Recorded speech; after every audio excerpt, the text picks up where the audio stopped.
now for a traditional Christmas carol.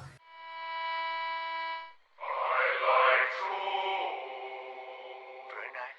You like to. All together.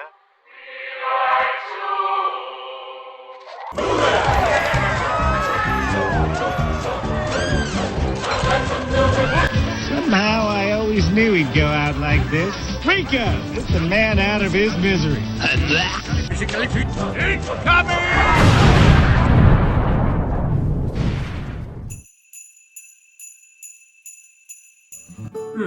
I talked about a very heartwarming Disney Christmas movie. Now let's talk about a wacky Christmas movie. And who is more wackier than the Madagascar gang? Ho ho ho! Merry Madagascar! Merry Madagascar is a Christmas special that came out in 2009. Canonically, it takes place between Madagascar 1 and Madagascar 2, Escape to Africa.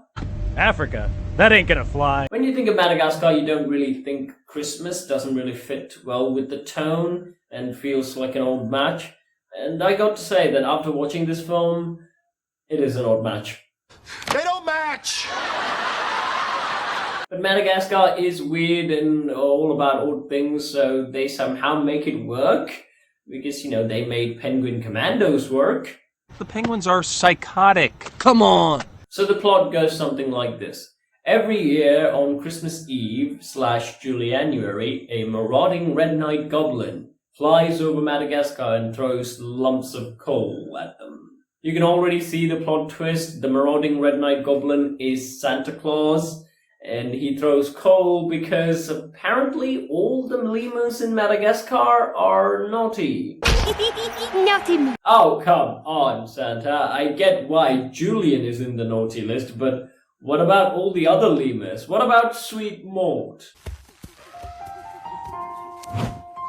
Oh wait, in this film he gets drunk on seawater. Maybe that's why he's in the naughty list? Oh, that's the greatest speech I've ever... What about Maurice, Santa Claus? You think being a servant to Julian is easy?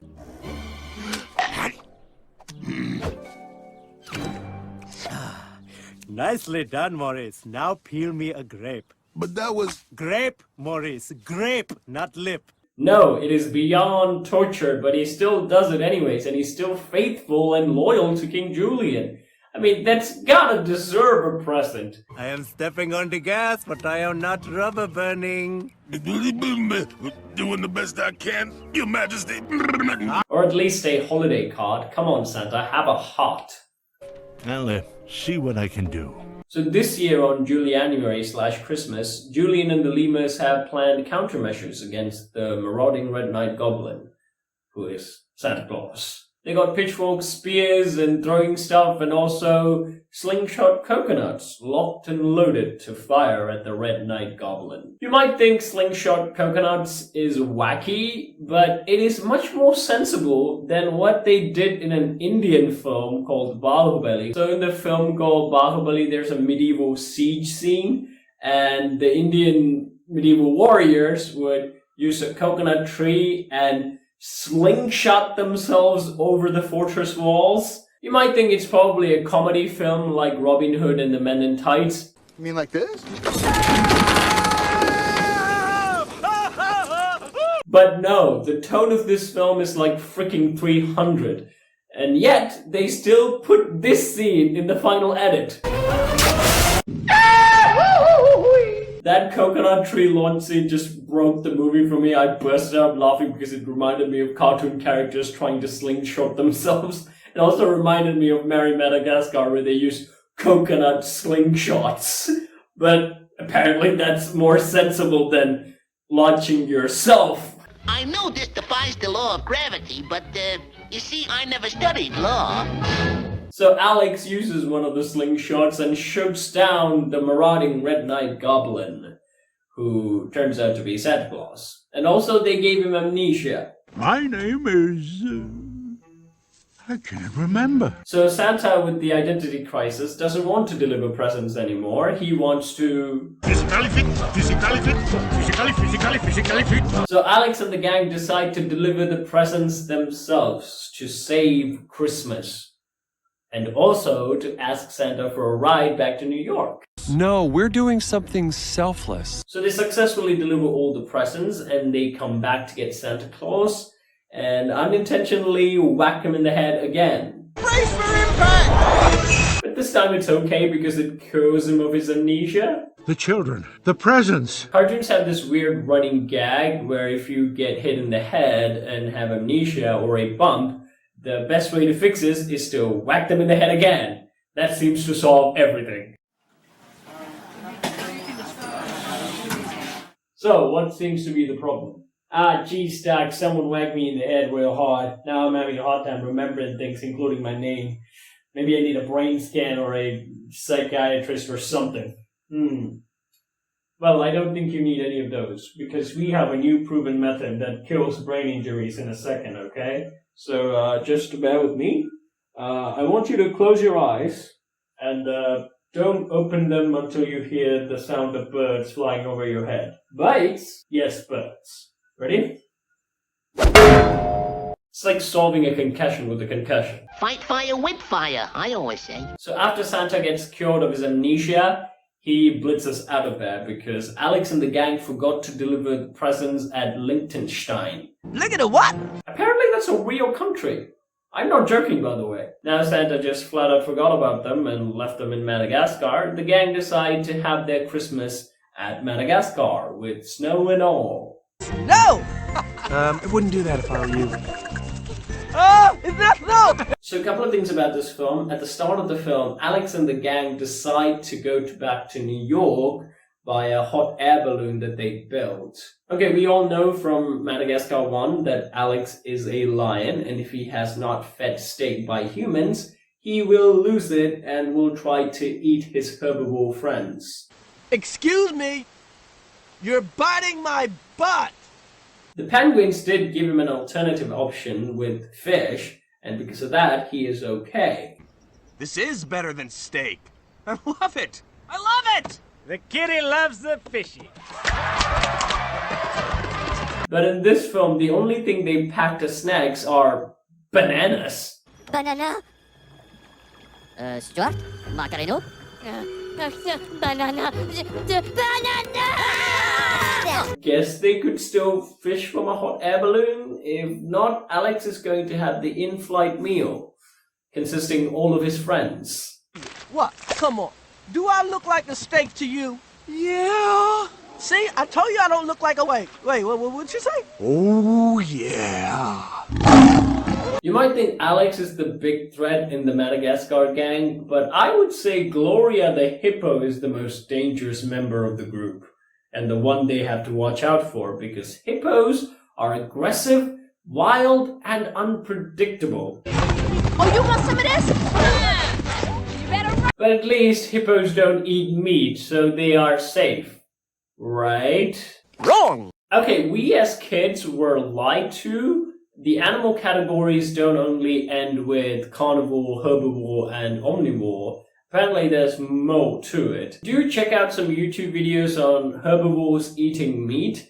Apparently that's a thing, and it is really scary. The horror. So the hippopotamus is a facultative herbivore, or more recently believed to be omnivorous. Both of those terms means that if Gloria gets hungry, she will kill and eat all of them, including Alex. They should be glad that Julian and the lemurs shot them down, otherwise their journey back to New York would have turned into the air balloon version of the movie Life of Pi. Also, I think Santa did a form of cultural appropriation and twisted the local lemur holiday, Julianuary, into something like Christmas. You! I took you in as my guest, and now you've ruined Julianuary! It's not actually a bad thing, because Julianuary is kind of a bad holiday, and I think Santa changed it for the better. Back there, when we were all giving presents to each other, It was pretty good.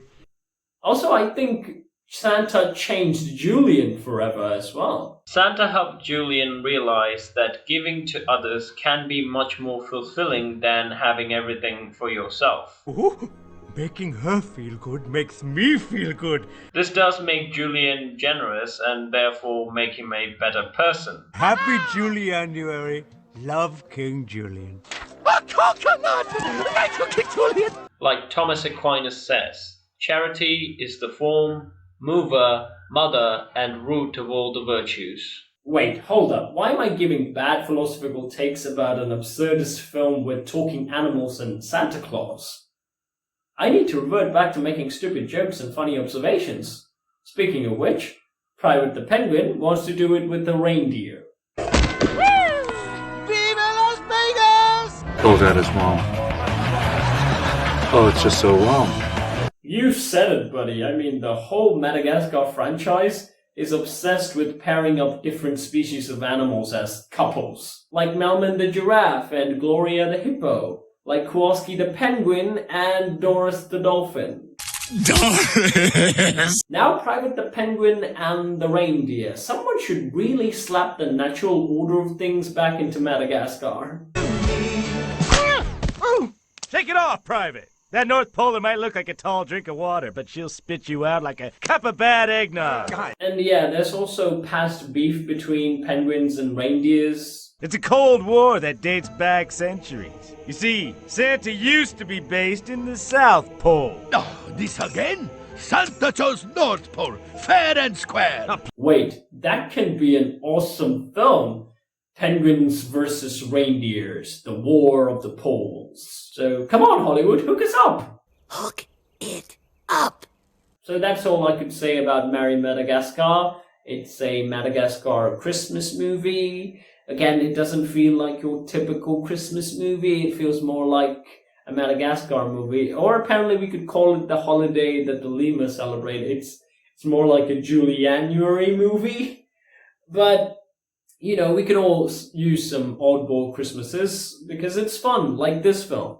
So if you have any other oddball Christmas movies or specials, please let me know in the comments below because I would like to see them because it's fun.